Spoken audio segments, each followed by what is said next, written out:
Hi friends, ಎಲ್ಲರಿಗೂ ನಮಸ್ಕಾರ. ಬನ್ನಿ ಫ್ರೆಂಡ್ಸ್, ನಿನ್ನ ಜೊತೆ ನನ್ನ ಕತೆ ಸೀರಿಯಲಿನ ನಾಳಿನ ಸಂಚಿಕೆಯಲ್ಲಿ ಏನಾಗ್ತಿದೆ ಅಂತ ನೋಡೋಣ. ಅದಕ್ಕೂ ಮುಂಚೆ ಯಾರೆಲ್ಲ ನನ್ನ ವಿಡಿಯೋ ನೋಡ್ತಾ ಇದ್ದೀರಾ ಅವರೆಲ್ಲ ಪುಟ್ಟದೊಂದು ಲೈಕ್ ಮಾಡಿ, ಹಾಗೆ ಸಬ್ಸ್ಕ್ರೈಬ್ ಮಾಡೋದನ್ನ ಮರಿಬೇಡಿ. ಬನ್ನಿ ಫ್ರೆಂಡ್ಸ್, ಸ್ಟಾರ್ಟ್ ಮಾಡೋಣ. ಫ್ರೆಂಡ್ಸ್, ಮೊದಲಿಗೆ ಭಿಕ್ಷಕನ ಬಗ್ಗೆ ಗೊತ್ತಾಯಿತು. ಎಲ್ಲ ವಿಷಯನೂ ಗೊತ್ತಾದ್ಮೇಲೆ ಅಜಿತ್ ಹೇಳ್ತಾ ಇರ್ತಾನೆ, ಓಹೋ ಇದೆಲ್ಲ ಅಪೇಕ್ಷಂತ ಕೆಲಸನೇ ಮಾಡಿರೋದು, ನಮ್ಮಿಬ್ಬರನ್ನು ಸಹ ದೂರ ಮಾಡಬೇಕು ಅಂತ, ಲಾಕ್ ಮಾಡಬೇಕು ಅಂತ ಈ ಭಿಕ್ಷಕನ ಕರ್ಕೊಬಂದು ಈ ಥರ ಎಲ್ಲ ಹೇಳ್ಸಿದ್ದಾಳೆ, ನನಗೆ ಚೆನ್ನಾಗಿ ಗೊತ್ತಾಯಿತು ಅಂದಾಗ ಭೂಮಿ ಹೇಳ್ತಾ ಇರ್ತಾಳೆ, ಅಯ್ಯೋ ಇದನ್ನೆಲ್ಲ ನಾನು ನಂಬಿಟ್ನಲ್ಲ ಸಾಹೇಬ್ರೆ ಅನ್ಬೇಕಾದ್ರೆ, ಎಮೋಷನಲ್ ಫೂಲ್, ನಾನು ಯಾವಾಗಲೂ ಸಹ ಹೇಳ್ತಾ ಇರ್ತೀನಲ್ಲ, ನೀನು ದೊಡ್ಡ ಎಮೋಷನಲ್ ಫೂಲ್, ಎಲ್ಲನೂ ನಂಬಿದ್ಯಾ ಅಂದಾಗ, ಇಷ್ಟಕ್ಕೆಲ್ಲ ಇವನೇ ಕಾರಣ, ಇವನೊಂದು ಕೈ ನಾನು ನೋಡ್ಕೋತೀನಿ ಸಾಹೇಬ್ರೆ ಅಂತ ಹೊಡಿಯೋಕ್ಕೆ ಅಂತ ಹೋಗ್ತಾ ಇರಬೇಕಾದ್ರೆ, ಲೂಸು ಬೇಡಬ್ಬ ಆಯಿತಾ, ಇಲ್ಲಿ ಸೀನ್ ಕ್ರಿಯೇಟ್ ಮಾಡಬೇಡ, ನೀನು ಸತ್ಯಣ್ಣ ಪೊಲೀಸ್ ಸ್ಟೇಷನ್ಗೆ ಕರ್ಕೊಂಡೋಗಿ ಇವಳನ್ನ ನಾನು ಬೇರೆ ರೀತಿಲಿ ಅವನನ್ನು ವಿಚಾರಿಸ್ಕೋತೀನಿ ಅಂತ ಅಂದ್ಬಿಟ್ಟು ಸತ್ಯಣ್ಣ ಭೂಮಿನ ಪೊಲೀಸ್ ಸ್ಟೇಷನ್ಗೆ ಕರ್ಕೊಂಡು ಹೋಗ್ತಾ ಇರ್ತಾರೆ. ಈ ಕಡೆ ಅಜಿತ್ ಸಹ ಹೊರಡ್ತಾ ಇರ್ತಾರೆ. ಇನ್ನೊಂದು ಕಡೆ ಅಪೇಕ್ಷಾ ಮನೇಲಿ ತುಂಬಾ ಬೇಜಾರಾಗಿ ಕೂತಿರ್ತಾಳೆ. ಅಲ್ಲಿಗೆ ಸಂಗೀತ, ದೇವಿಯಾನಿ ಅಜ್ಜಿ ಎಲ್ಲರೂ ಸಹ ಬರ್ತಾರೆ. ಅಲ್ಲ 11 ಗಂಟೆಗೆ 5 ನಿಮಿಷ ಐತೆ, ನನಗೆ ಬಡ್ಕತಾ ಇದ್ದೆ ಆಯಿತಾ, ನನಗೆ ಜ್ಯೂಸ್ ಬೇಕು, ನನ್ನ ಡಯಟ್ ಎಲ್ಲ ಹಾಳಾಗುತ್ತೆ, ಬೇಗ ತಗೊಬನ್ನಿ ಅಂತ. ಅಂಥದ್ರಲ್ಲಿ ನಿನ್ನ ಕಣ್ಮುಂದೆ ಫ್ರೆಶ್ ಜ್ಯೂಸ್ ಇದ್ದರೂ ಸಹ ಯಾಕೆ ನೀನು ಕುಡ್ದಿಲ್ಲ, ಏನಾಯಿತು ಅಂತ ಅಜ್ಜಿ ಕೇಳ್ತಾ ಇರಬೇಕಾದ್ರೆ, ಇನ್ನೇನು ಅವರಿಬ್ಬರು ಇದ್ದಾರಲ್ಲ, ಅವರಿಬ್ಬರದೇ ನನಗೆ ಕಳ್ರದ್ದು ದೊಡ್ಡ ಟೆನ್ಷನ್ ಅಂತ ಇರಬೇಕಾದ್ರೆ ಸಂಗೀತ ಹೇಳ್ತಾಳೆ, ನಮ್ಮನೇಲಿ ಯಾರೇ ಕಳ್ಳರು ಇದ್ದಾರೆ ಅಂತ ಅಂದಾಗ, ಇನ್ಯಾರು ನಿನ್ನ ಪ್ರೀತಿಯ ಮಗ ಇದ್ದಾನಲ್ಲ ಅಜಿತ್, ಅವನು ಹಾಗೆ ದೇಶದ ಮೇಲೆ ಯಾರಿಗಿಲ್ದು ಸೊಸೆ ಬೇರೆ ಇದ್ದಾಳಲ್ಲ, ಅವಳನ್ನ ಇಬ್ಬರ ಬಗ್ಗೆ ಯೋಚನೆ ಮಾಡ್ತಿದ್ದೀನಿ ಅನ್ಬೇಕಾದ್ರೆ, ಅವರೇನೇ ಮಾಡ್ತಿದ್ದಾರೆ ಪಾಪ, ಹೊಸ್ದಾಗಿ ಮದುವೆ ಆಗಿರೋರನ್ನ ದೂರ ದೂರ ಮಲಗಿಸಿದೆಯಲ್ಲ, ಇನ್ನೇನಾಗಬೇಕು ನಿನಗೆ ಅಂತ ಕೇಳಬೇಕಾದ್ರೆ, ಹೌದು ದೂರ ದೂರ ಮಲಗಿದ್ದಾರೆ, ನಾವು ಹತ್ರ ಬಂದಾಗ ಆ ಥರ ಇರ್ತಾರೆ, ನಾವು ದೂರ ಇದ್ದಾಗ ಮಿಂಗಲ್ ಆಗಲ್ಲ ಅಂತ ಏನು ಗ್ಯಾರಂಟಿ ಹೇಳಮ್ಮ ಅಂತ ಅಪೇಕ್ಷೆ ಕೇಳ್ತಾ ಇರಬೇಕಾದ್ರೆ ಸಂಗೀತ ಕೋಪ ಮಾಡ್ಕೊಂಡು, ಸುಮ್ಮನಿರು ನೀನು ಏನೇನೋ ಹೇಳ್ಬೇಡ ಅಂತ ಹೇಳ್ತಾ ಇರ್ತಾಳೆ. ಅದಕ್ಕೆ ಅಜ್ಜಿ ಹೇಳ್ತಾ ಇರ್ತಾಳೆ, ನೋಡು ಅಪೇಕ್ಷಾ ಟೆನ್ಷನ್ ತಗೋಬೇಡ ಆಯಿತಾ, ಆ ಭೂಮಿ ಬಗ್ಗೆ ನನಗೆ ಗೊತ್ತಿಲ್ಲ, ಆ ಹುಡುಗಿ ಬಗ್ಗೆ ನನಗೇನು ಗೊತ್ತಿಲ್ಲ, ಆದರೆ ನಮ್ಮ ಅಜಿತನ ಬಗ್ಗೆ ನನಗೆ ಸಂಪೂರ್ಣವಾಗಿ ನಂಬಿಕೆ ಇದೆ ಆಯಿತಾ, ಅವ್ನು ಯಾವ ಥರ ಹುಡುಗ ಅಂತ ನನಗೆ ಚೆನ್ನಾಗಿ ಗೊತ್ತು, ನಮ್ಮ ಮಾತನ್ನ ಅವನು ಮೀರಲ್ಲ, ಚಾಚು ಚಪ್ಪದೆ ಅದನ್ನು ಪಾಲನೆ ಮಾಡ್ತಾನೆ ಆಯಿತಾ, ಅವನು ನಮ್ಮ ಕಣ್ಮುಂದೆ ಬೆಳೆದಿರೋ ಹುಡುಗ ಕಣೆ, ನಮ್ಮನ್ನು ರೇಗ್ಸೋಕ್ಕೋಸ್ಕರ ಅವನು ಈ ಥರ ಮಾಡ್ತಿದ್ದಾನೆ ಅಷ್ಟೇ, ಆದರೆ ಅವನು ನಾವು ಹೇಳಿದ್ದೆಲ್ಲನೂ ಸಹ ಪಾಲಿಸ್ತಾನೆ ಆಯಿತಾ ಅಂತ ಹೇಳ್ತಾ ಇರಬೇಕಾದ್ರೆ, ಈ ಕಡೆ ಅಪೇಕ್ಷೆಗೆ ಫುಲ್ ಖುಷಿ ಆಗ್ಬಿಟ್ಟು, ಹೌದಾ ಅಜ್ಜಿ, ಹಾಗಾದರೆ ನಾನು ಜ್ಯೂಸ್ ಕುಡ್ಕೊಬಿಡ್ತೀನಿ ಅಂತ ಅಲ್ಲಿರೋ ಜ್ಯೂಸ್ನ ಕುಡಿತಾ ಇರ್ತಾಳೆ. ಈ ಕಡೆ ಸಂಗೀತ ಹೇಳ್ತಾ ಇರ್ತಾಳೆ, ಅಲ್ಲ ಅಪ್ಪು, ಜ್ಯೋತಿಷಿ ಹೇಳಿದ್ರ ಪ್ರಕಾರ ಅವರಿಬ್ಬರು ದೂರ ಇರೋದನ್ನ ಸರಿ, ಆದರೆ ಅದನ್ನು ನೀನು ಸೆಲೆಬ್ರೇಟ್ ಮಾಡಿಕೊಂಡು ಖುಷಿ ಪಡ್ತಿದ್ದೀಯಲ್ಲ, ಇದು ತಪ್ಪು, ಒಳ್ಳೆ ಲಕ್ಷಣ ಅಲ್ಲ ಅಂತ ಹೇಳ್ಬೇಕಾದ್ರೆ, ಅವಳೇನು ತಪ್ಪು ಹೇಳಿದ್ಲು ಬಿಡು ಸಂಗೀತ ಅಂತ ಅಜ್ಜಿ ಹೇಳ್ತಿರ್ಬೇಕಾದ್ರೆ, ಹೇಳು ಅಜ್ಜಿ ಅಂತ ಅಪೇಕ್ಷೆ ಹೇಳ್ಕೊಂಡು ಜ್ಯೂಸ್ ಕುಡಿತಾ ಇರ್ತಾಳೆ. ಅವಳೇನು ತಪ್ಪಿದೆ ಆಯಿತಾ, ಅವಳು ಮಾಡಿ ಸರಿನಾ, ಆ ಹುಡುಗಿ ಬಂದಿದ್ದರಿಂದ ಕಾಲ್ಗುಣದಿಂದಲೇ ನಮ್ಮ ಮನೆ ಮನಸ್ಸೆಲ್ಲ ಒಡೆದೋಗಿದೆ ಆಯಿತಾ, ತಿಳಿ ನೀರಾಗಿದ್ದ ನಮ್ಮ ಮನಸ್ಸೆಲ್ಲ ಅಲ್ಲೋಲ ಕಲ್ಲೋಲವಾಗಿರೋದಕ್ಕೆ ಅವಳೇ ಕಾರಣ ಅಂತ ಹೇಳ್ತಾ ಇರಬೇಕಾದ್ರೆ ಅಪೇಕ್ಷೆ ಹೇಳ್ತಾಳೆ, ಹೌದು, ನಂಗೆ ಅಜಿತ್ ಮುಂಚೆ ಎಲ್ಲ ಎಷ್ಟು ಮಾತಾಡ್ತಿದ್ದ, ಅತ್ತೆ ಜೊತೆ ಎಷ್ಟು ಚೆನ್ನಾಗಿದ್ದೆ, ಇವಾಗ ಶ್ರೀರಂಗಪಟ್ಟಣಕ್ಕೆ ಹೋಗಿ ಬಂದಾಗಿಂದ ಅತ್ತೆನೇ ಒಂಥರ ನೋಡ್ತಾ ಇದ್ದೇನೆ ಅನ್ಬೇಕಾದ್ರೆ ಅಜ್ಜಿ ಹೇಳ್ತಾಳೆ, ಹೌದು, ನಮ್ಮ ಮಾತಿಗೆ ಕಟ್ಟು ಬಿದ್ದು ದೇವಿಯಾನಿನ ಅರೆಸ್ಟ್ ಮಾಡಿಲ್ಲ, ಇಲ್ಲಾಂದರೆ ಖಂಡಿತ ಅವನು ಅರೆಸ್ಟ್ ಮಾಡೋನು ಅಂತ ಹೇಳ್ತಾ ಇರಬೇಕಾದ್ರೆ ದೇವಿಯಾನಿ ಹಾಗೇ ಸೈಲೆಂಟಾಗಿ ಎಲ್ಲರ ಮಾತನ್ನು ಸಹ ಕೇಳ್ಕೊತಾ ಇರ್ತಾಳೆ. ಈ ಘಟನೆಯಿಂದ ನಮ್ಮ ದೇವಿಯಾನಿಗೆ ಎಷ್ಟು ಬೇಜಾರಾಗಿದೆ ಅಲ್ವಾ ಅಂತ ಅಜ್ಜಿ ಹೇಳ್ತಾ ಇರಬೇಕಾದ್ರೆ ನಾಟಕ ಮಾಡ್ಕೊಂಡು ಕಣ್ಣೀರು ಹಾಕೋ ರೀತಿ ದೇವಿಯಾನಿ ಆಡ್ತಾ ಇರ್ತಾಳೆ. ಅವಾಗ ಅಪೇಕ್ಷಾ, ನೀವು ಬೇಜಾರು ಮಾಡ್ಕೋಬೇಡಿ ಅತ್ತೆ, ಆರಾಮಾಗಿರಿ ಅಂತ ಹೇಳ್ತಾ ಇರ್ತಾಳೆ. ಅವಾಗ ಅಜ್ಜಿ ಕೋಪ ಮಾಡಿಕೊಂಡು, ಈ ಮನೇಲಿ ನನ್ನ ಮಾತೇನಾದರೂ ನಡೀತಾ ಇದ್ದರೆ ಆದಷ್ಟು ಬೇಗ ಆ ಭೂಮಿನ ಮನೆಯಿಂದ ಹೊರಗಾಗ್ತಿದ್ದೆ ಅಂತ ಕೋಪ ಮಾಡಿಕೊಂಡು ಎಲ್ಲರ ಮುಂದೆ ಹೇಳಿ ಆಚೆ ಹೋಗ್ತಾ ಇರ್ತಾಳೆ. ಅವಾಗ ಸಂಗೀತ ಬೇಜಾರು ಮಾಡ್ಕೋತಾಳೆ. ಅವಾಗ ದೇವಿಯಾನಿ ಸಮಾಧಾನ ಮಾಡ್ಕೊ ಅಂತ ಕನಸನ್ನೇ ಮಾಡ್ತಾ ಇರ್ತಾಳೆ.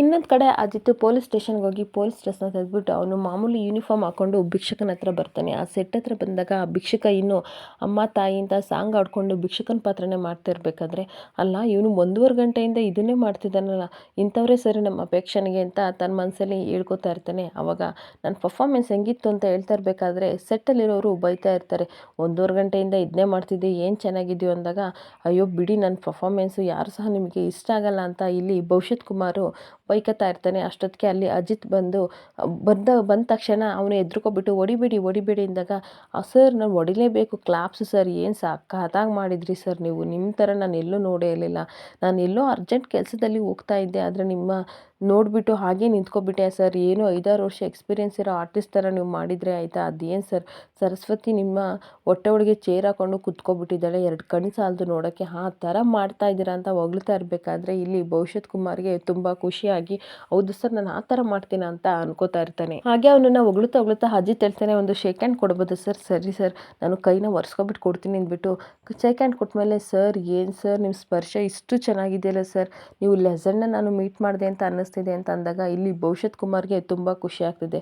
ಹೌದು ಸರ್, ಇವ್ರಿಗೆಲ್ಲ ನಾನು ಇಂಡಸ್ಟ್ರಿಯರಿಗೆ ಹೊಟ್ಟೆ ಉರಿ ಆಯಿತಾ, ನನ್ನ ಆರ್ಟಿಸ್ಟ್ ನಾನು ಎಷ್ಟು ಚೆನ್ನಾಗಿ ಮಾಡ್ತೀನಿ ಆಯಿತಾ, ಇವ್ರಿಗೆಲ್ಲ ನನ್ನ ಆ್ಯಕ್ಟಿಂಗ್ ನೋಡಿ ಹೊಟ್ಟೆ ಉರಿ, ಇವ್ರು ಹಿಂಗೆ ಆಡ್ತಿರ್ಲಿ ಸರ್, 2-3 ನಾನು 2-3 ದಿನಗಳಲ್ಲಿ ನಾನು ಬಾಲಿವುಡ್ಗೆ ಹಾಗೆ ಹಾರ್ಕೊಬಿಡ್ತೀನಿ ಅಂದಾಗ ಅಜಿತ್ ತನ್ನ ಮನಸ್ಸಲ್ಲಿರೋದನ್ನ ಎಷ್ಟು ಚೆನ್ನಾಗಿ ಹೇಳ್ಬಿಟ್ರಿ ಸರ್ ನೀವು ಅಂತ ಹೇಳ್ತಾ ಇರ್ತಾನೆ. ಈ ಕಡೆ ಅಜಿತ್ ಹೇಳ್ತಾ ಇರ್ತಾನೆ, ಸರ್ ನೀವು ಬಾಲಿವುಡ್ ಹೋಗೋಕೆ ಮುಂಚೆ ಒಂದು ಕ್ಯಾರೆಕ್ಟರ್ ಇದೆ ಸರ್, ಅದನ್ನು ಮಾಡಿ ಹೋಗ್ತೀರಾ ಅಂದಾಗ, ಯಾವ ಕ್ಯಾರೆಕ್ಟರ್ ಮಾಡಬೇಕು ಹೇಳಿ, ನೀವೇನು ಪ್ರೊಡ್ಯೂಸರಾ ಅಥವಾ ಡೈರೆಕ್ಟರಾ ಅಂತ ಕೇಳ್ತಾ ಇರ್ಬೇಕಾದ್ರೆ, ನ್ಯಾಷನಲ್ ಅಥವಾ ಇಂಟರ್ನ್ಯಾಷನಲ್ ಸಿನಿಮಾನ ಅನ್ಬೇಕಾದ್ರೆ, ಸರ್ ಅದು ಸಿನಿಮಾನೇ ಆಯಿತಾ, ಒಂದು ಚಿಕ್ಕ ಆಡಿಷನ್ ಕೊಟ್ಟೋಗ್ಬೇಕು ಅಂದಾಗ, ನಾನು ಆಡಿಷನ್ ಕೊಡಬೇಕಂದಾಗ, ಸರ್ ಸ್ವಲ್ಪ ಬಾಲಿವುಡ್ಗೆ ಹೋಗೋಕ್ಕೂ ಮುಂಚೆ ಒಂದು ಆಡಿಷನ್ ಇರುತ್ತಲ್ಲ ಅದನ್ನು ಕೊಟ್ಟೋಗ್ಬೇಕು ಸರ್ ನೀವು. ಹೌದಾ, ಯಾವ ಕ್ಯಾರೆಕ್ಟರ್ ಹೇಳಿ ನೋಡೋಣ, ಎಂತೆಂಥ ಕ್ಯಾರೆಕ್ಟರ್ಗಳನ್ನು ನಾನು ಹಾಗೆ ಮಡ್ಚಾಕೊಂಡು ನುಂಗಾಕಿದ್ದೀನಿ ಅಂದಮೇಲೆ ಇದೇ ನನಗೆ ದೊಡ್ಡ ವಿಷಯ ಇಲ್ಲ, ಎಂಥ ಕ್ಯಾರೆಕ್ಟರ್ ಮಾಡಬೇಕು ಹೇಳಿ ನೋಡೋಣ ಅಂತ ಕೇಳ್ತಾ ಇರ್ತಾನೆ. ಅದಕ್ಕೆ ಅಜಿತ್ ಹೇಳ್ತಾ ಇರ್ತಾನೆ, ಏನಿಲ್ಲ ಸರ್, ಚಿಕ್ಕದು ಕ್ಯಾರೆಕ್ಟರ್, ಜ್ಯೋತಿಷ ಕ್ಯಾರೆಕ್ಟರ್. ಏನು ಗೊತ್ತಾ, ಗಂಡ ಹೆಂಡತಿ ದೂರ ಆಗಿದ್ದಾರೆ, ಅವ್ರ ಭವಿಷ್ಯ ಎಲ್ಲ ಚೆನ್ನಾಗಿದೆ, ಗ್ರಹ ಗತಿಗಳು ಎಲ್ಲ ಚೆನ್ನಾಗಿದೆ, ಅವರಿಬ್ರು ಇನ್ನೂ ಒಂದಾಗ್ಬೋದು ಅಂತ ನೀವು ಹೇಳ್ಬೇಕು ಅಂತ ಅನ್ಬೇಕಾದ್ರೆ ಇಲ್ಲಿ ಜ್ಯೋತಿಷ ಯೋಚಿಸ್ನೆ ಮಾಡ್ತಾನೆ,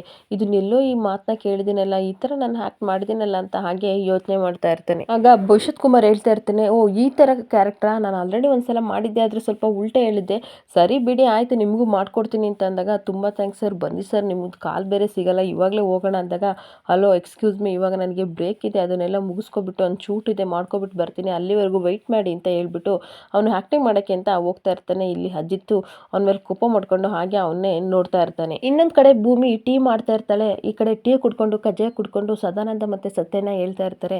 ಸದಾನಂದ ಹೇಳ್ತಾ ಇರ್ತಾನೆ, ಬಿಡ್ರಿ ಸರ್ ಆಯ್ತಾ, ಮೊದಲಿನ ಥರ ಖಡಕ್ ಚಿಲ್ಲಿ ಟೀನಲ್ಲಿ ಟೇಸ್ಟೇ ಇಲ್ಲ ಆಯಿತಾ ಅಂತಂದಾಗ, ಹೌದು ಕಜ್ಜಾಯದಲ್ಲೂ ಸಹ ಟೇಸ್ಟ್ ಇಲ್ಲ, ಸಪ್ಪೆ ಸಪ್ಪೆ ಅನ್ನಿಸ್ತಿದೆ ಅಂತ ಅಂದಾಗ, ಸತ್ಯಣ್ಣ ಏನು ಹೇಳ್ತಾ ಇದ್ದೀರಾ ಅಂದಾಗ, ಹೌದು ಅವ್ರು ಅಜಿತ್ ಸರ್ ಬಂದಿಲ್ವಲ್ಲ ಅದಕ್ಕೋಸ್ಕರ ಇದೆಲ್ಲ ಸಪ್ಪೆ ಸಪ್ಪೆ ಅನ್ನಿಸ್ತಿದೆ ಅಂತ ಇಲ್ಲಿ ಸತ್ಯಣ್ಣ ಹೇಳ್ತಾ ಇರಬೇಕಾದ್ರೆ, ಭೂಮಿ ಕೋಪ ಮಾಡಿಕೊಂಡು, ನೀವೇನೇನೋ ಹೇಳ್ಬೇಡಿ ಆಯಿತಾ, ಸುಮ್ಮನೆ ಇರಿ, ಇನ್ಮೇಲೆ ಟೀ ಪಾನಕ ಎಲ್ಲನೂ ಸಹ ನಾನು ಬಂದ್ ಮಾಡಿಬಿಡ್ತೀನಿ, ಕಜ್ಜಾಯ ಏನು ಕೊಡಲ್ಲ ಅಂತ ಅನ್ಬೇಕಾದ್ರೆ, ಇದ್ದಂಗೆ ಹೇಳಿದರೆ ಯಾಕೆ ಕಣ್ಣೆಲ್ಲ ಕೆಂಪಾಗಿದೆ ಅಂತ ಸದಾನಂದ ಹೇಳ್ತಾ ಇರಬೇಕಾದ್ರೆ, ನೀವು ಹಿಂಗೆ ನನ್ನನ್ನು ರೇಗಿಸ್ತಾ ಇದ್ರೆ ಗೊತ್ತಲ್ಲ ಅನ್ಬೇಕಾದ್ರೆ, ಲಕ್ಷ್ಮಿ ಅಕ್ಕ ಬಂದುಬಿಟ್ಟು, ಹೌದು ನೀನು ಅಜಿತ್ ಸಾಹೇಬ್ರಿಲ್ಲ ಅಂತ ಎಷ್ಟು ಬೇಜಾರು ಮಾಡ್ಕೊಂಡಿದ್ಯಾ ಅಂತ ನಿನ್ನ ಮುಖದಲ್ಲೇ ಕಾಣ್ತಿದೆ ಅಂತ ಹೇಳ್ತಾ ಇರ್ತಾರೆ. ಅದಕ್ಕೆ ಭೂಮಿ ಹೇಳ್ತಾ ಇರ್ತಾಳೆ, ಆ ಥರ ಏನಿಲ್ಲ ಆಯಿತಾ, ನಮ್ಮ ಸಾಹೇಬರು ಯಾವ ಥರ ಕಾಳಜಿ ಮಾಡ್ತಾರೆ ಅಂತ ಅದನ್ನು ಯೋಚನೆ ಮಾಡ್ತಿದ್ದೆ, ಹಾಗೆ ಅವ್ರು ಜ್ಯೋತಿಷ ಸುಳ್ಳು ಹೇಳಿದ್ನಲ್ಲ ಅದ್ರ ಬಗ್ಗೆ ಯೋಚನೆ ಮಾಡ್ತಿದ್ದೆ, ಇನ್ನು ಲೈಫಲ್ಲಿ ಅವನು ಸುಳ್ಳು ಹೇಳಬಾರ್ದು, ಆ ಥರ ಅವರಿಗೆ ಬಿಸಿ ಮುಟ್ಟಿಸ್ತಾರೆ ಆ ಜ್ಯೋತಿಷನಿಗೆ ಅಂತ ಹೇಳ್ತಾ ಇರಬೇಕಾದ್ರೆ, ಈ ಕಡೆ ಭೂಮಿ ಫೋನ್ಗೆ ಅಜಿತ್ ಕಾಲ್ ಮಾಡ್ತಾ ಇರ್ತಾನೆ, ಅಯ್ಯೋ ಸಾಹೇಬ್ರೆ ಕಾಲ್ ಮಾಡಿದ್ರು ಅಂತ ಹೇಳಿ ಸಾಹೇಬ್ರೆ ಅಂತ ಅಂದಾಗ, ಸತ್ಯಣ್ಣ ಅಲ್ಲೇ ಇದ್ದಾರೆ ಅಂದಾಗ, ಹ್ಞೂ ಸಾಹೇಬ್ರೆ ಇಲ್ಲೇ ಇದ್ದಾರೆ ಅಂದಾಗ,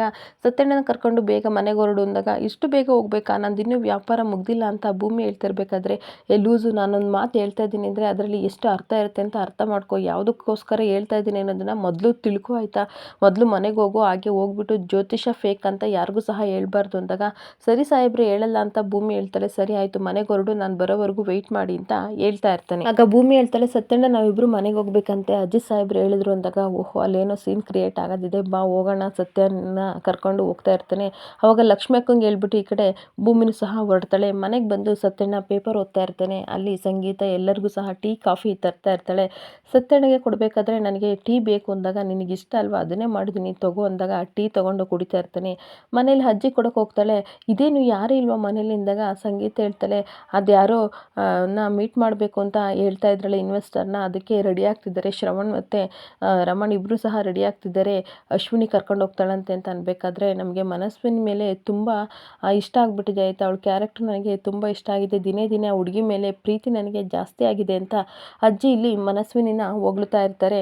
ಅಷ್ಟೊತ್ತಿಗೆ ಅಪೇಕ್ಷನ್ ಹತ್ರ ಬಂದುಬಿಟ್ಟು, ನೀನೇ ನನಗೆ ಕಾಫಿ ತಿಂಡಿ ಎಲ್ಲ ಮಾಡ್ಕೊಡ್ಬೇಕು, ಅಂಥದ್ರಲ್ಲಿ ಮನೇಲಿ ನಾನು ನಿನಗೆಲ್ಲ ಮಾಡ್ಕೊಡ್ತಾ ಇದ್ದೀನಿ, ತಗೋ ಕುಡಿ ಅಂತ ಅಂದಾಗ, ಬೇಡ ಅಮ್ಮ ಯಾವಾಗಲೂ ಬೈತಾ ಇರ್ತೀಯ, ಬೈಕೊಂಡು ನನಗೆ ಕಾಫಿ ಕೊಡ್ತೀಯ, ನಾನು ಕುಡಿಯಲ್ಲ ಅಂದಾಗ, ಪರವಾಗಿಲ್ಲ ಈಗ ಮಾಡಿದ್ದೀನಲ್ಲ ಇದೊಂದ್ಸಲ ಕುಡಿ ಆಮೇಲೆ ಬೇಡ ಅಂತ ಅಂದಾಗ, ಅಲ್ಲಿಗೆ ಭೂಮಿ ಬಂದುಬಿಟ್ಟು, ಅತ್ತೆ ಕೊಡಿ ಆಯಿತಾ ಟೀ ಕಾಫಿನ ನಾನು ಕೊಡ್ತೀನಿ, ನೀವು ಆರಾಮಾಗಿ ಕೂತ್ಕೊಳ್ಳಿ, ನಾನು ತಿಂಡಿ ಮಾಡ್ಕೊ ಬರ್ತೀನಿ ಅಂದಾಗ, ಬೇಡಮ್ಮ ಮಗಳೇ ಇವತ್ತೆಲ್ಲ ನೀನು ಬೇಗ ಬಂದಿದ್ದೀಯ ಆಯಿತಾ, ನಾನು ಮಾಡ್ತೀನಿ ಅಂತ ಅಂದಾಗ, ಅತ್ತೆ ನಾನು ಡ್ಯೂಟಿಗೆ ಹೋದಾಗ ನೀವೇ ಅಲ್ವಾ ಯಾವಾಗಲೂ ಸಹ ಕೆಲಸ ಮಾಡೋದು, ಇವತ್ತಾದರೂ ಸಹ ನಿಮಗೆ ವಿಶ್ರಾಂತಿ ಸಿಗಲಿ, ನಾನೇ ತಿಂಡಿ ಮಾಡ್ತೀನಿ ಅಂದಾಗ, ಜಾಣೆ ಅಂತ ಹೇಳ್ತಾ ಇರ್ತಾಳೆ. ಪಲ್ಲವಿನ ಕರ್ಕೊಂಡು ಎಲ್ಲೋ ಈ ಕಡೆ ಸಂಗೀತ ಹೊರಗಡೆ ಹೋಗ್ತಾಳೆ, ಮನೇಲಿ ಯಾರೂ ಇರೋದಿಲ್ಲ. ಆವಾಗ ಅಜ್ಜಿ ಅಪೇಕ್ಷನ್ ಹತ್ರ ಬಂದುಬಿಟ್ಟು, ನೋಡಿದೆ ಈ ಥರ ನನ್ನ ಮಗಳನ್ನ ಬುಟ್ಟಿಗೆ ಹಾಕತ್ತಾಳೆ, ಆದರೆ ಏನು ಮಾಡಲಿ ಒಂದೊಂದ್ಸಲ ಮಗಳಿಗೆ ಹೆಲ್ಪ್ ಮಾಡ್ತಾಳಲ್ಲ, ಅದನ್ನು ನೋಡಿಬಿಟ್ಟು ನಾನು ಸಹ ಯಾಮಾರ್ತೀನಿ, ತುಂಬ ದೊಡ್ಡದಾಗೆ ಇವಳು ನಟನೆ ಮಾಡ್ತಾಳೆ ಅಂತ ಹೇಳ್ತಾ ಇರಬೇಕಾದ್ರೆ, ಅಯ್ಯೋ ಅಜ್ಜಿ ಯೋಚನೆ ಅದಲ್ಲ, ಇವಳು ಯಾಕೆ ಟೀ ಅಂಗಡಿ ಇಷ್ಟು ಬೇಗ ಮನೆಗೆ ಬಂದಿದ್ದಾಳೆ, ಅದಕ್ಕೆ ನನಗೆ ಟೆನ್ಷನ್ ಆಗ್ತಿದೆ ಅಂತ ಅಪೇಕ್ಷಾ ಅಜ್ಜಿ ಹತ್ರ ಹೇಳ್ತಾ ಇರ್ತಾಳೆ. ಅಲ್ಲ ಅಜ್ಜಿ ಸತ್ಯಣ್ಣ ಬೇರೆ ಬಂದಿದ್ದಾರೆ ಅಂತ ಅಂದಾಗ ಅದಕ್ಕೆ ಯಾಕೆ ಟೆನ್ಷನ್ ಮಾಡ್ಕೋತೀಯ? ಏನೋ ಹುಷಾರಿಲ್ಲ ಅಂತ ಅನಿಸುತ್ತೆ ಅಥವಾ ಬೇರೆ ಕಡೆ ಎಲ್ಲ ಕೆಲಸಕ್ಕೆ ಅಜಿತ್ ಹೋಗಿದ್ದಾನೆ ಅಂತ ಅನಿಸುತ್ತೆ, ಅದಕ್ಕೋಸ್ಕರ ಕರ್ಕೊಬಂದಿದ್ದಾರೆ. ನೀನು ಈ ಥರ ಟೆನ್ಷನ್ ಆಗಿದ್ದರೆ ನಾವಿಬ್ಬರು ಏನೋ ನಡೆಸ್ತಿದ್ದೀವಿ ಅಂತ ಅನ್ಕೋತಾರೆ, ಟೆನ್ಷನ್ ಮಾಡ್ಕೋಬೇಡ ಅಂತ ಅಜ್ಜಿ ಅಪೇಕ್ಷೆಗೆ ಹೇಳ್ತಾ ಇರ್ತಾರೆ. ಇನ್ನೊಂದು ಕಡೆ ಜ್ಯೋತಿಷನ ಕರ್ಕೊಂಡು ಅಜಿತ್ ಬರ್ತಾ ಇರ್ತಾನೆ. ಅವಾಗ ಜ್ಯೋತಿಷ ಹೇಳ್ತಾ ಇರ್ತಾನೆ, ಸರ್ ನಿಲ್ಲಿಸಿ ಸರ್, ಈ ಮನೆ ನನಗೆ ಗೊತ್ತು, ಮೊನ್ನೆ ತಾನೇ ನಾನು ಬಂದು ಸುಳ್ಳು ಜ್ಯೋತಿಷ ಹೇಳೋಗಿದ್ದೆ ಅಂತ ಅಂದಾಗ ಅದು ನನಗೆ ಗೊತ್ತು, ಅದಕ್ಕೋಸ್ಕರನೇ ಇವಾಗ ಅದನ್ನು ಉಲ್ಟಾ ಪಲ್ಟಾ ಹೇಳಬೇಕು, ಕಪ್ಪುನ ಬಿಳಿ ಅಂತ ಹೇಳಬೇಕು, ಬಿಳಿನ ಕಪ್ಪು ಅಂತ ಹೇಳಬೇಕು ಅಂದಾಗ, ಇಲ್ಲ ಸರ್ ನಾನು ಆ ಥರ ಎಲ್ಲ ಏನಾರು ಹೇಳಿದರೆ ಆ ಮನೆಯವ್ರು ಹಾಕೊಂಡು ನನಗೆ ಚಚ್ಚುತ್ತಾರೆ ಅಂತ ಅನ್ಬೇಕಾದ್ರೆ, ನಾನು ಯಾರು ಗೊತ್ತಾ, ಇಲ್ಲಿ ಈ ಸರ್ಕಲ್ ಇನ್ಸ್ಪೆಕ್ಟರ್ ಯಾರು ಗೊತ್ತಾ, ಈ ಊರಿನವರು ಅಂದಾಗ, ಹ್ಞೂ ಅಜಿತ್ ಸಾಹೇಬ್ರು ಅಂದಾಗ, ಅವ್ರನ್ನ ನೋಡಿದ್ಯಾ ಅಂದಾಗ, ಇಲ್ಲ ಸರ್ ಅಂಥ ಅವಕಾಶ ಸಿಕ್ಕಿಲ್ಲ ಅಂದಾಗ, ಇವಾಗ ಕಣ್ತುಂಬ ನೋಡ್ಕೊಂಡು ನಾನೇ ಅವನು ಅಂದಾಗ ಈ ಕಡೆ ಜ್ಯೋತಿಷನಿಗೆ ತುಂಬ ಶಾಕ್ ಆಗ್ತಾ ಇರುತ್ತೆ. ಆವಾಗ ಸರ್ ಏನು ಸರ್ ಈ ಥರ ತಗ್ಲಾಕ್ಬಿಟ್ರೆ ನನ್ನನ್ನು ಅಂದಾಗ, ಇವಾಗ ನೀನು ಅದನ್ನೇ ಉಲ್ಟಾ ಪಲ್ಟಾ ಹೇಳ್ತೀಯೋ ಇಲ್ವಪ್ಪ ಅಂತ ಅಂದಾಗ, ಇಲ್ಲ ಸರ್ ನೀವೇನು ಹೇಳ್ಕೊಡ್ತೀರೋ ಅದೇ ರೀತಿ ನಾನು ಹೇಳ್ತೀನಿ, ಇನ್ನೂ ಚೆನ್ನಾಗಿ ನಾನು ಪರ್ಫಾರ್ಮೆನ್ಸ್ ಮಾಡ್ತೀನಿ ಅಂತ ಹೇಳ್ತಾ ಇರಬೇಕಾದ್ರೆ, ಸರಿ ಬಾ ಹೋಗೋಣ ಅಂತ ಆ ಮನೆಗೆ ಕರ್ಕೊಂಡು ಬರ್ತಾ ಇರ್ತಾನೆ. ಈ ಕಡೆ ಅಜಿತ್ ಮನೆಗೆ ಬಂದುಬಿಟ್ಟು ಚಿನ್ನ ಅಂತ ಕೂಗ್ತಾ ಇರ್ತಾನೆ. ಆವಾಗ ಅಜ್ಜಿ ಹೇಳ್ತಾಳೆ, ಅಪ್ಪ ಬಂದಪ್ಪ ಸ್ಟಾರ್ಟ್ ಆಯಿತು ಅಂದಾಗ, ಅಜ್ಜಿ ಚಿನ್ನ ಅಂತ ಅನ್ಬೋದು ಅಜ್ಜಿ, ಇವಾಗೇನು ತೊಂದರೆ ಇಲ್ಲ ಅಂತ ಅನಿಸುತ್ತೆ, ನಮ್ಮ ಕಡೆ ಒಬ್ಬರು ಜ್ಯೋತಿಷರು ಬಂದರೆ ಅವ್ರು ಹೇಳಿದ್ದಾರೆ ಈ ಥರ ಮುಟ್ಬೋದು ಅಂತ ಅಂದಾಗ, ನಾನು ಅದನ್ನೆಲ್ಲ ನಂಬಲ್ಲಪ್ಪ, ನಮಗೆ ಭವಿಷ್ಯತ್ ಕುಮಾರ್ ಜ್ಯೋತಿಷ್ ಅವರು ಹೇಳಿದ್ದಾರೆ ಅದನ್ನು ಅಷ್ಟೇ ನಂಬೋದು, ಅವ್ರು ಹೇಳಿದ ಮೇಲೆ ಅಲ್ವಾ ನೀನು ಮುಟ್ಟಲ್ಲ ಅಂತ ಹೇಳಿದ್ದು, ಮತ್ತೆ ಯಾರನ್ನು ಕರ್ಕೊಬಂದಿದ್ಯಾ ಅಂತ ಕೇಳ್ತಾ ಇರಬೇಕಾದ್ರೆ, ನಮ್ಮ ಕಡೆ ಒಬ್ಬರು ಜ್ಯೋತಿಷನ ಕರ್ಕೊಬಂದಿದ್ದಾಗ ಅಪೇಕ್ಷೆ ಹೇಳ್ತಾಳೆ, ನಾನು ಅದನ್ನೆಲ್ಲ ನಂಬಲ್ಲ ಆಯಿತಾ, ಭವಿಷ್ಯತ್ ಜ್ಯೋತಿಷ್ ಕುಮಾರ್ ಬಂದು ಹೇಳಿದರೆ ಅಷ್ಟೇ ನಾನು ನಂಬೋದು ಅಂದಾಗ, ಹೌದಾ ಇದೇ ಲಾಸ್ಟ್ ಮಾತು ಅಂದಾಗ, ಹೌದು ಇದೇ ಲಾಸ್ಟ್ ಮಾತು ಅಂತ ಹೇಳ್ತಾ ಇರ್ತಾರೆ. ಆವಾಗ ಸತ್ಯಣ್ಣ ಹೊರಗಡೆ ಒಬ್ಬರು VIP ಜ್ಯೋತಿಷ ಇದ್ದಾರೆ, ಅವ್ರನ್ನ ಕರ್ಕೊಬೋಗಿ ಅಂತ ಸತ್ಯಣ್ಣನ ಅಜಿತ್ ಕಳಿಸ್ತಾ ಇರ್ತಾನೆ. ಸತ್ಯಣ್ಣ ಜ್ಯೋತಿಷ್ನ ಕರ್ಕೊಬರೋಕ್ಕೆ ಅಂತ ಹೋಗ್ತಾ ಇರ್ತಾನೆ. ಅವಾಗ ಅಜಿತ್ ಹೇಳ್ತಾ ಇರ್ತಾನೆ, ಅವರಿಗೆ ಸ್ವಾಗತ ಮಾಡಬೇಕಲ್ವ, ನಾನು ಹೋಗ್ತೀನಿ ಅಂದಾಗ, ಈ ಕಡೆ ಬರಲ್ಲ ಅಂತ ಜ್ಯೋತಿಷರು ಹೇಳ್ತಾ ಇರ್ತಾರೆ, ಆದರೂ ಸಹ ಹೇಳ್ಕೊಂಡು ಬರ್ತಾರೆ. ಬಂದಾಗ ಅವ್ರನ್ನ ನೋಡಿ ಇಬ್ಬರಿಗೂ ಸಹ ಶಾಕ್ ಆಗುತ್ತೆ. ಅಜ್ಜಿ ಮತ್ತು ಅಪೇಕ್ಷಾ ಜ್ಯೋತಿಷನ ನೋಡಿ ಆಶ್ಚರ್ಯವಾಗಿ ನಿಂತ್ಕೊಬಿಡ್ತಾರೆ. ಅವಾಗ ಬನ್ನಿ ಇಲ್ಲಿ ಕೂತ್ಕೊಳ್ಳಿ ಜ್ಯೋತಿಷರೇ ಅಂತ ಅಂದಾಗ, ಬೇಡ ನನಗೆ ಇಲ್ಲೇ ಕಂಫರ್ಟ್ ಆಗಿದೆ ಅಂತ, ಹಾಗೆ ಕಂಫರ್ಟಬಲ್ ಇದೆ ಅಂತ ನಿಂತ್ಕೊಬಿಡ್ತಾನೆ.